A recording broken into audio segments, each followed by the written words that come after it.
L'entier du marché des routières est dominé par les tri et bicylindres. Tout? Non, il reste des irréductibles. Par exemple, la nouvelle Kawasaki Versys 1100. Elle a toujours un 4 cylindres en ligne.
Comme je vous l'ai dit, sur le marché des routières, il y a plusieurs types de motorisation. Et alors que le 4 cylindres était très répandu, il est devenu carrément minoritaire. On pourrait compter la S1000 XR. Bon, elle, c'est carrément une sportive montée sur des grandes roues. Et on pourrait ajouter la nouvelle Suzuki GX. Mais celle-là aussi, elle est pour chasser les chronos. Pour la replacer dans le contexte, c'est une moto qui fait 135 chevaux. Donc elle est plus puissante qu'une Africa Twin, mais quand même moins puissante que les deux autres modèles que je viens de citer. Ce qui fait que ce n'est pas un modèle de sport. On ne va pas chasser les grandes vitesses avec. Par contre, c'est une moto qui est faite pour voyager. Et pour voyager, confortable, avec un moteur qui est plein du bas régime à son régime maximal qui est de 10 000 tours minute. Les améliorations que Kawasaki a fait sur cette moto, c'est d'abord augmenter la course des pistons.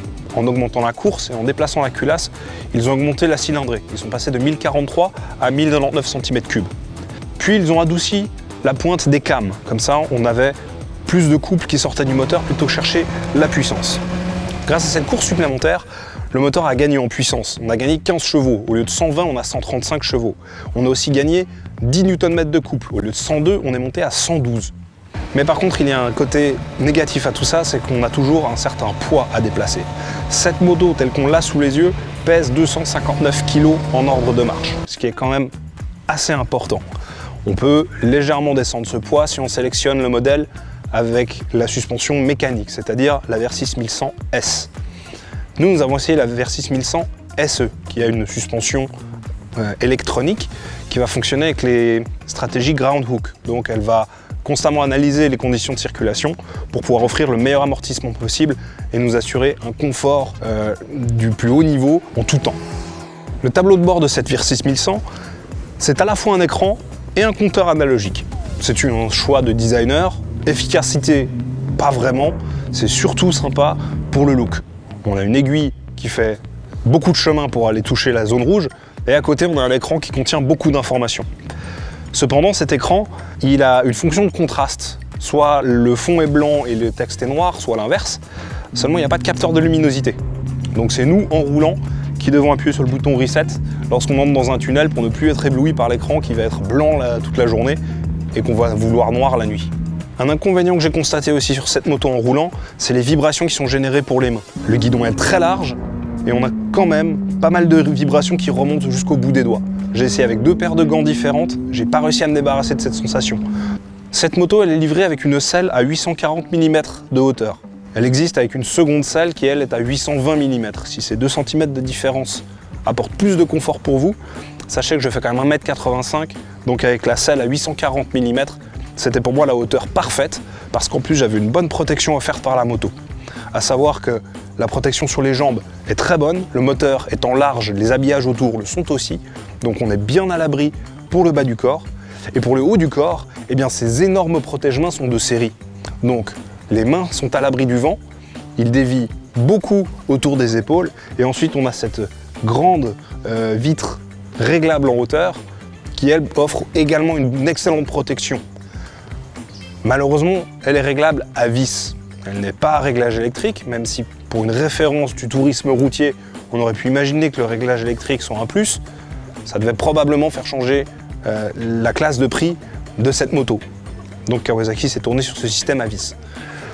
Comme vous le voyez sur les images que je mets en incrustation, la protection au vent est vraiment bonne. Là, les images sont faites sur l'autoroute, je suis à 120 km/h avec le régulateur.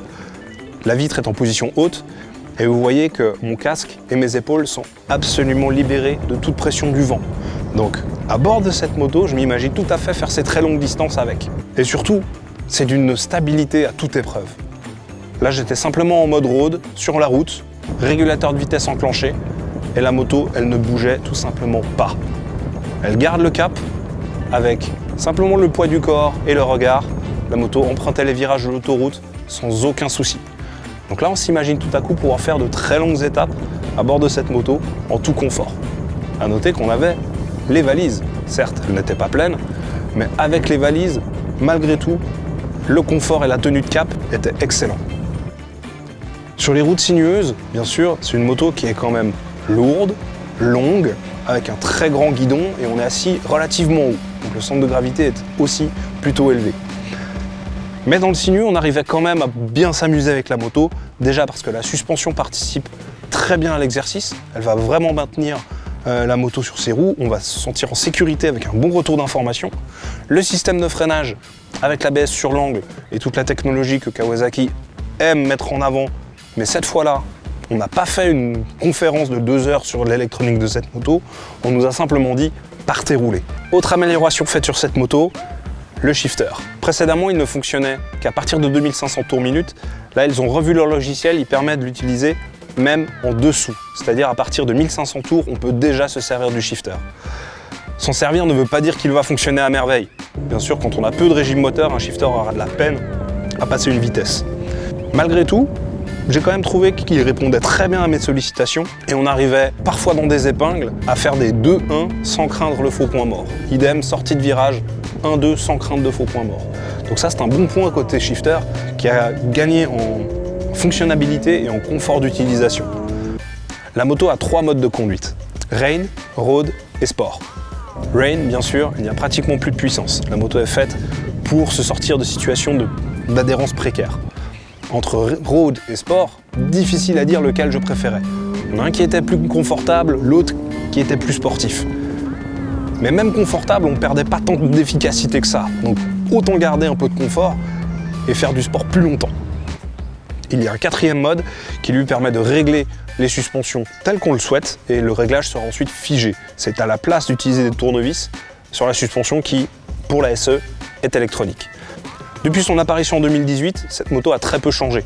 Le look est resté pratiquement le même et on a ajouté des feux qui éclairent l'intérieur des virages. Et surtout, elle n'a pas changé de pneus. Elle a gardé ses Bridgestone T31 Spec G. Donc ce sont des pneus qui sont conçus pour cette moto. Là, on a eu droit à du sec, à du humide, à du très rapide, à du très sinueux et il fonctionnait dans toutes ces situations. Si vous ne savez pas ce qu'est un pneu spec, rendez-vous dans la description et il y a un lien vers un reportage qui a été écrit pour expliquer qu'est-ce que ces pneus spec conçus pour certains modèles. Cette moto, elle sera proposée d'abord en 2 variantes en Suisse. Soit en version S, à partir d'environ 16 000 francs, soit en version SE, à partir d'environ 18 000 francs. Les deux sont dans les mêmes couleurs, soit ce gris et noir, soit un nouveau schéma blanc et or, qui est plutôt réussi, même si il manque la petite touche verte pour se rappeler de la marque Kawasaki. En plus de ça, on va pouvoir choisir des packs d'équipement. Soit pas de pack, soit un pack toureur, soit un pack grand toureur. Le pack grand toureur, c'est la moto telle que vous la voyez là, mais en plus avec un top case.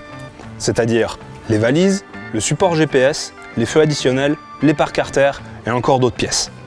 La moto devra arriver encore cet automne chez les concessionnaires, de quoi l'essayer et éventuellement déjà en faire la sienne.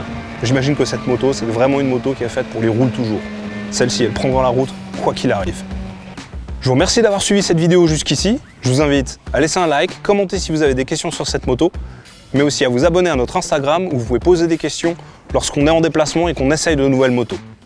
Dans la description, il y a un lien dans lequel vous retrouverez l'essai complet écrit de cette moto sur le site acidmoto.ch, site qui reste gratuit pour consulter tous les essais qu'on a fait jusqu'à présent.